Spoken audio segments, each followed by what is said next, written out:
Film industry में 90 के वक्त एक ऐसी आवाज गूंजी जिसकी मधुरता ने देश भर में तहलका मचा दिया और सुनने वाले उसकी खुमारी में खो गए।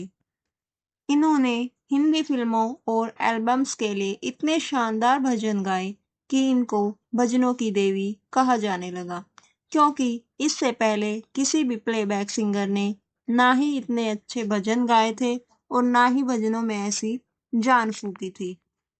इन्होंने अपनी गायकी से सुर सामग्री लता मंगेशकर और आशा भोसले जैसी दिग्गज गायिका के सिंहासन को भी हिला दिया था। और जब इन्हें लगातार 3 साल तक फिल्म फेयर अवार्ड मिल गया तो लोग इन्हें लता आशा के पैरेलल सिंगर मानने लगे। जी हाँ, हम बात कर रहे हैं अनुराधा पौडवाल के बारे में। अनुराधा पौडवाल भारतीय सिनेमा और भक्ति संगीत की एक प्रसिद्ध गायिका है। उनकी मधुर आवाज ने उन्हें करोड़ों दिलों के लोगों में जगह दिलाई है।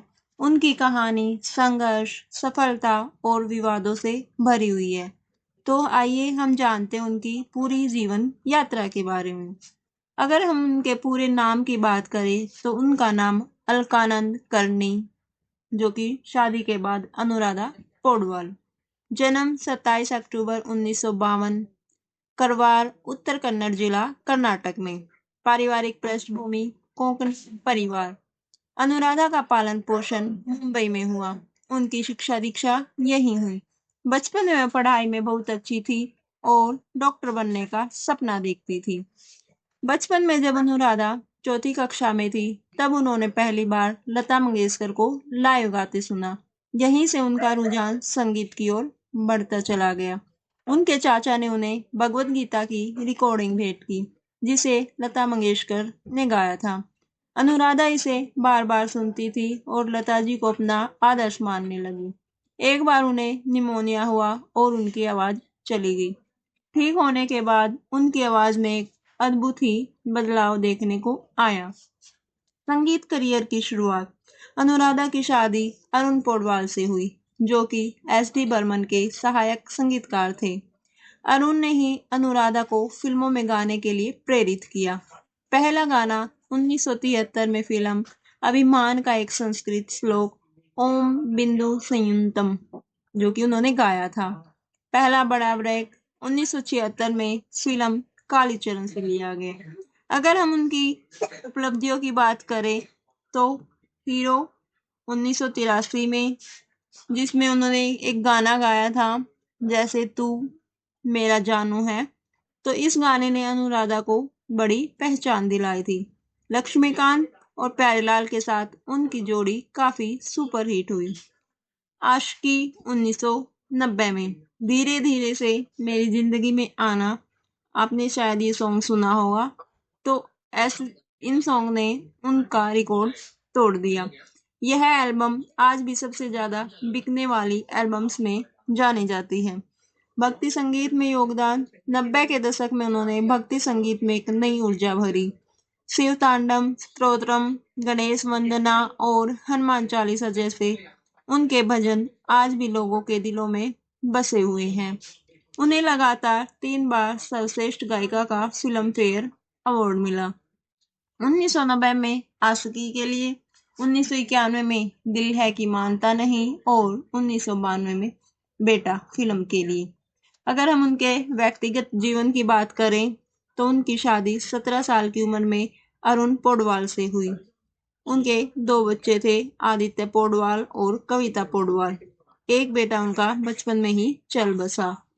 अरुण पौडवाल की मृत्यु 1991 में एक दुर्घटना में एक तो मृत्यु हुई थी उनकी 1991 में, जिसका उनको गहरा सदमा लगा। फिर उन्होंने आगे गुलशन कुमार और टी सीरीज के साथ भी काम करना शुरू किया। उन्होंने गुलशन कुमार के लिए कई भक्ति और बॉलीवुड गाने गाए। गुलशन कुमार ने उन्हें दूसरी लता मंगेशकर बनाने का प्रयास किया। 1997 में गुलशन कुमार की हत्या के बाद अनुराधा ने बॉलीवुड गाने छोड़कर भक्ति संगीत में ध्यान केंद्रित किया। यही उनकी लाइफ का संघर्ष खत्म नहीं हुआ। आगे उनकी बात करें तो मंगेशकर बहनों से विवाद। कई बार उनके गाने लता मंगेशकर या आशा भोसले की आवाज से बदल दिए गए। जैसे फिल्म नागिन का गाना है मैं तेरी दुश्मन, ये अनुराधा ने गाया था, लेकिन इसे बाद में लता जी की आवाज में रिलीज किया गया। अनुराधा के पति अरुण को एक बार स्टूडियो से बाहर निकाल दिया गया था, जिससे अनुराधा पौडवाल को गहरा झटका लगा। अनुराधा ने सिर्फ टी सीरीज के लिए गाने का फैसला किया। इससे उनके करियर पर तो असर पड़ा और अलका याग्निक जैसी गायिकाओं ने कई बड़े मौके हासिल किए।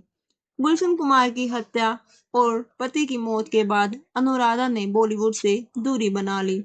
उन्होंने खुद को भक्ति गीतों तक ही सीमित रखा। जय शिव शंकर, गणेश वंदना, हनुमान चालीसा उनके सबसे लोकप्रिय भक्ति गीतों में से है। उन्हें 3 बार फिल्म फेयर अवार्ड दिया गया।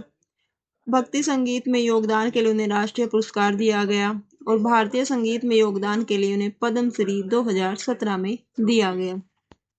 वर्तमान समय में अनुराधा पौडवाल अब पूरी तरह से भक्ति संगीत और सामाजिक कार्यों में सक्रिय है। वह अपने बच्चों, कविता और आदित्य के साथ समय बिताती है। आज भी उनका नाम हमेशा भारतीय संगीत के इतिहास में स्वर्ण अक्षरों में लिखा जाएगा।